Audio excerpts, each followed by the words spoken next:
The story of Mimi-nashi Hōichi.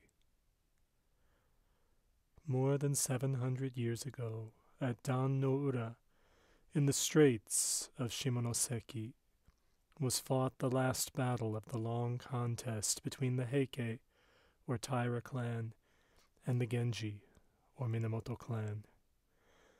There the Heike perished utterly, with their women and children, and their infant emperor likewise, now remembered as Antoku Tenno, the Emperor Antoku. And that sea and shore have been haunted for 700 years. Perhaps you have heard of the strange crabs found there, called Heike crabs, which have human faces on their backs and are said to be the spirits of Heike warriors. But there are many strange things to be seen and heard along that coast. On dark nights, thousands of ghostly fires hover about the beach or flit about the waves, pale lights which the fishermen call onibi, or demon fires. And whenever the winds are up, a sound of great shouting comes from that sea, like the clamor of battle. In former years, the Heike were much more restless than they now are. They would rise about ships passing in the night and try to sink them, and at all times they would watch for swimmers to pull them down. It was all in order to appease those dead that the Buddhist temple, Amidaji, was built at Akamagaseki. A cemetery also was made close by near the beach, and within it were set up monuments inscribed with the names of the drowned emperor and of his great vassals, and Buddhist services were regularly performed there on behalf of the spirits within. After the temple had been built and the tombs erected, the Heike gave less trouble than before, but they continued to do strange things at intervals, proving that they had not found perfect peace. Some centuries ago, there lived at Akamagaseki a blind man named Hoichi, who was famed for his skill in recitation and in playing upon the biwa, the Japanese lute. From childhood he had been trained to recite and to play, and while yet a boy he had surpassed his teachers. As a professional biwa hōshi, a biwa-playing monk, he became famous chiefly by his recitations of the history of the Heike and the Genji, and it was said that when he sang the song of the Battle of Dan no Ura, even the goblins could not refrain from tears. At the outset of his career, Hoichi was very poor, but he found a good friend to help him. The head priest of the Amidaji was fond of poetry and music, and he often invited Hoichi to the temple to play and recite. Afterwards, being much impressed by the wonderful skill of the boy, the priest proposed that Hoichi should make the temple his home, and this offer was gratefully accepted. Hoichi was given a room in the temple building, and in return for food and lodging, he was required only to gratify the priest with a musical performance on certain evenings when otherwise disengaged. One summer night, the priest was called away to perform a Buddhist service at the house of a dead parishioner, and he went there with his acolyte, leaving Hoichi alone in the temple. It was a hot night, and the blind man sought to cool himself on the veranda before his sleeping room. The veranda overlooked a small garden in the rear of the Amidaji, where Hoichi waited for the priest's return and tried to relieve his solitude by practicing upon his biwa. Midnight passed, and the priest did not appear. But the atmosphere was still too warm for comfort within doors, and Hoichi remained outside. At last, he heard steps approaching from the back gate. Somebody crossed the garden, advanced to the veranda, and halted directly in front of him. But it was not the priest. A deep voice called the blind man's name, abruptly and unceremoniously, in the manner of a samurai summoning an inferior. Hōichi! Hōichi was too much startled for the moment to respond, and the voice called again in a tone of harsh command. Hōichi! Hi, answered the blind man, frightened by the menace in the voice. I am blind. I cannot know who calls me. There is nothing to fear, the stranger exclaimed, speaking more gently. I am stopping near this temple and have been sent to you with a message. My present lord, a person of exceedingly high rank, is now staying in Akamagaseki with many noble attendants. He wished to view the scene of the battle of Dan no Ura, and today he visited that place. Having heard of your skill in reciting the story of the battle, he now desires to hear your performance. So you will take your biwa and come with me at once to the house where the august assembly is waiting. In those times, the order of a samurai was not to be lightly disobeyed.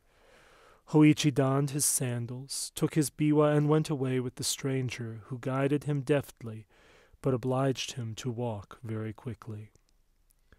The hand that guided him was iron, and the clank of the warrior's stride proved him fully armed, probably some palace guard on duty. Hōichi's first alarm was over. He began to imagine himself in good luck, for, remembering the retainer's assurance about a person of exceedingly high rank, he thought that the lord who wished to hear the recitation could not be less than a daimyo of the first class.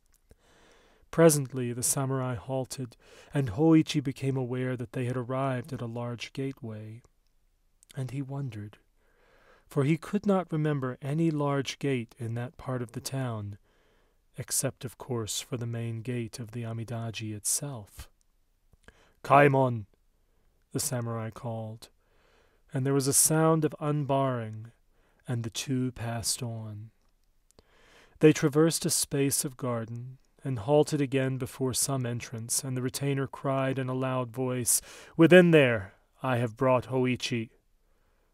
Then came sounds of feet hurrying, and screens sliding, and rain doors opening, and the voices of women in conversation. By the language of the women, Hōichi knew them to be domestics in some noble household, but he could not imagine to what place he had been conducted. Little time was allowed for his conjecture.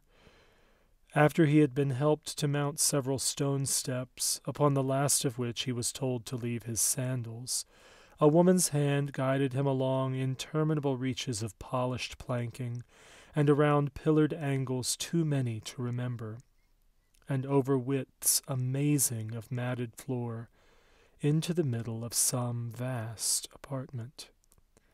There he thought that many great people were assembled. The sound of rustling silks was like the sound of leaves in a forest. He heard also a great humming of voices, talking in undertones, and the speech was the speech of court nobles. Hōichi was told to put himself at ease, and he found a kneeling cushion ready for him. After having taken his place upon it and tuned his instrument, the voice of a woman, who he divined to be the lady-in-waiting, addressed him, saying, "It is now required that the history of the Heike be recited to the accompaniment of the biwa." Now the entire recital would have required a time of many nights. Therefore Hōichi ventured a question. "As the whole of the story is not soon told, what portion is it augustly desired that I now recite?" The woman's voice made answer, "Recite the story of the battle at Dan no Ura, for the pity of it is the most deep." Then Hōichi lifted up his voice and chanted the chant of the fight on the bitter sea.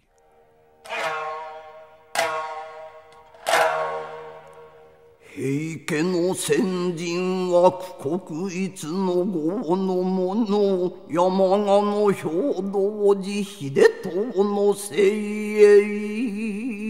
鋭、500よそう二陣は松浦と300よそう平家の金立ち200よそうで三陣に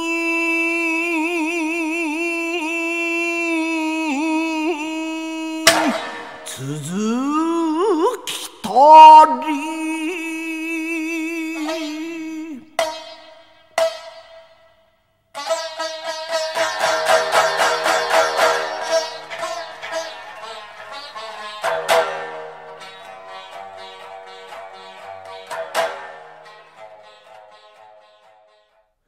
wonderfully making his biwa to sound like the straining of oars and the rushing of ships, the whir and the hissing of arrows, the shouting and trampling of men, the crashing of steel upon helmets, the plunging of slain in the flood.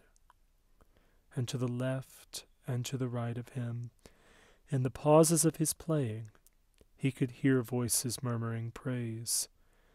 How marvelous an artist! Never in our own province was playing heard like this. Not in all the empire is there another singer like Hōichi. Then fresh courage came to him, and he played and sang yet better than before, and a hush of wonder deepened about him. But when at last he came to tell the fate of the fair and helpless, the piteous perishing of the women and children, and the death leap of Ni no Ama with the imperial infant in her arms, then all the listeners uttered together one long, long shuddering cry of anguish, and therefore they wept and wailed so loudly and so wildly that the blind man was frightened by the violence and grief that he had made. For much time the sobbing and the wailing continued, but gradually the sounds of lamentation died away, and again, in the great stillness that followed, Hōichi heard the voice of the woman who he supposed to be the head lady in waiting. She said, "Although we had been assured that you were a very skilful player upon the biwa, and without an equal in recitative, we did not know that anyone could be so skilful as you have proved yourself tonight. Our Lord has been pleased to say that he intends to bestow upon you a fitting reward, but he desires that you shall perform before him once every night for the next 6 nights, after which time he will probably make his return journey. Tomorrow night, therefore, you are to come here at the same hour.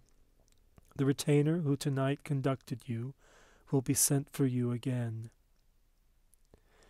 There is another matter about which I have been ordered to inform you. It is required that you shall speak to no one of your visits here.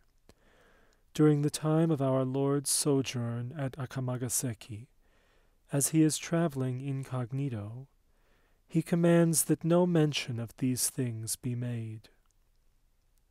You are now free to go back to your temple." After Hōichi had duly expressed his thanks, a woman's hand conducted him to the entrance of the house, where the same retainer who had guided him before was waiting to take him home. The retainer led him to the veranda at the rear of the temple, and there bade him farewell.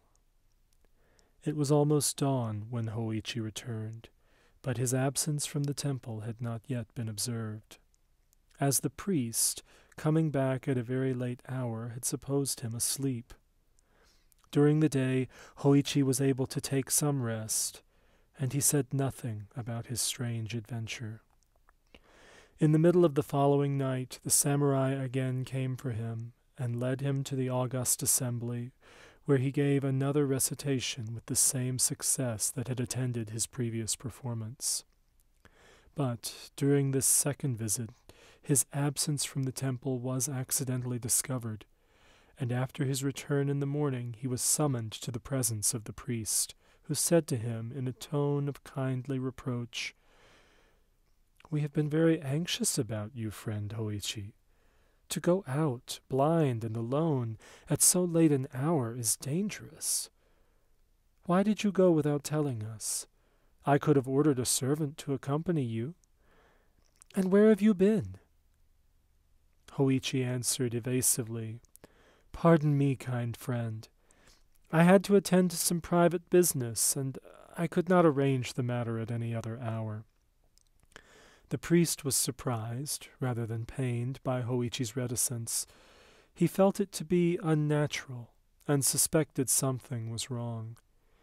He feared that the blind lad had been bewitched or deluded by some evil spirits. He did not ask any more questions, but he privately instructed the servants of the temple to keep watch upon Hōichi's movements, and to follow him in case he should again leave the temple after dark. On the very next night, Hōichi was seen to leave the temple, and the servants immediately lighted their lanterns and followed after him. But it was a rainy night and very dark, and before the temple folk could get to the roadway, Hōichi had disappeared. Evidently he had walked very fast, a strange thing considering his blindness, for the road was in bad condition. The men hurried through the streets, making inquiries at every house which Hōichi was accustomed to visit, but no one could give them any news of him. At last, as they were returning to the temple by way of the shore, they were startled by the sound of a biwa, furiously played, in the cemetery of the Amidaji. Except for some ghostly fires, such as usually flitted there on dark nights, all was blackness in that direction. But the men at once hastened to the cemetery, and there, by the help of their lanterns, they discovered Hōichi, sitting alone in the rain before the memorial tomb of the Emperor Antoku, making his biwa resound and loudly chanting the chant of the Battle of Dan no Ura. And behind him and about him and everywhere above the tombs, the fires of the dead were burning like candles. Never before had so great a host of onibi appeared in the sight of mortal men. "Hōichi-san! Hōichi-san!" the servants cried. "You are bewitched! Hōichi-san!" But the blind man did not seem to hear. Strenuously he made his biwa to rattle and ring and clang. More and more wildly he chanted the chant of the Battle of Dan no Ura. They caught hold of him. They shouted into his ear, "Hōichi-san! Hōichi-san! Come home with us at once!" Reprovingly he spoke to them. "To interrupt me in such a manner, before this august assembly, will not be tolerated." Whereat, in spite of the weirdness of the thing, the servants could not help laughing. Sure that he had been bewitched, they now seized him and pulled him up on his feet, and by main force hurried him back to the temple, where he was immediately relieved of his wet clothes by order of the chief priest, and reclad and made to eat and drink. Then the priest insisted upon a full explanation of his friend's astonishing behavior. Hōichi long hesitated to speak, but at last, finding that his conduct really had alarmed and angered the good priest, he decided to abandon his reserve, and he related everything that had happened from the time of the first visit of the samurai. The priest said, "Hōichi, my poor friend, you are now in great danger. How unfortunate that you did not tell me all of this before. Your wonderful skill in music has indeed brought you into strange trouble. By this time you must be aware that you have not been visiting any house whatsoever, but have been passing your nights in the cemetery among the tombs of the Heike. And it was before the memorial tomb of the Emperor Antoku that our people tonight found you sitting in the rain. All that you have been imagining was illusion. accept the calling of the dead. By once obeying them, you have put yourself in their power. If you obey them again, after what has already occurred, they will tear you into pieces. But they would have destroyed you sooner or later in any event. Now, I shall not be able to remain with you tonight. I am called away again to perform another service. But before I go, it will be necessary to protect your body by writing holy texts upon it. Before sundown, the priest and his acolyte stripped Hōichi. Then, with their writing brushes, they traced upon his breast and back, head and face and neck, limbs, hands, and feet, even upon the soles of his feet and upon all the parts of his body, the text of the holy sutra called Hanya Shingyo. When this had been done, the priest instructed Hōichi, saying, "Tonight, as soon as I go away, you must seat yourself on the veranda and wait. You will be called again, but whatever may happen, do not answer and do not move. Say nothing and sit still, as if meditating. If you stir or make any noise, you will be torn to pieces. Do not become frightened, and do not think of calling for help, because no help could save you. If you do exactly as I tell you, the danger will pass, and you will have nothing more to fear." After dark, the priest and the acolyte went away, and Hōichi seated himself on the veranda, according to the instructions given him. He laid his biwa on the planking beside him, and assuming the attitude of meditation, remained quite still, taking care not to cough or to breathe audibly. He stayed like that for hours. Then, from the roadway, he heard the steps coming. They passed the gate, crossed the garden, approached the veranda, and stopped directly in front of him. "Hōichi!" the deep voice called. But the blind man held his breath and sat motionless. "Hōichi!" grimly called the voice a second time. Then a third time, savagely, "Hōichi!" Hōichi remained as still as a stone, and the voice grumbled. "No answer. That won't do. I must see where the fellow has gone." There was the noise of heavy feet mounting upon the veranda. The feet approached deliberately, halted beside him, then for long minutes, during which Hōichi felt his whole body shake to the beating of his own heart, there was dead silence. At last the gruff voice muttered close to him, "Here is the biwa. But of the biwa player I see only 2 ears. So that explains why he did not answer. He had no mouth with which to answer. There is nothing left of the man but his ears. Now to my lord those ears I will take, in proof that the commands have been obeyed, so far as was possible." At that instant Hōichi felt his ears gripped by fingers of iron and torn off. Great as the pain was, he gave no cry. The heavy footfalls receded along the veranda, descended into the garden, passed out to the roadway, and ceased.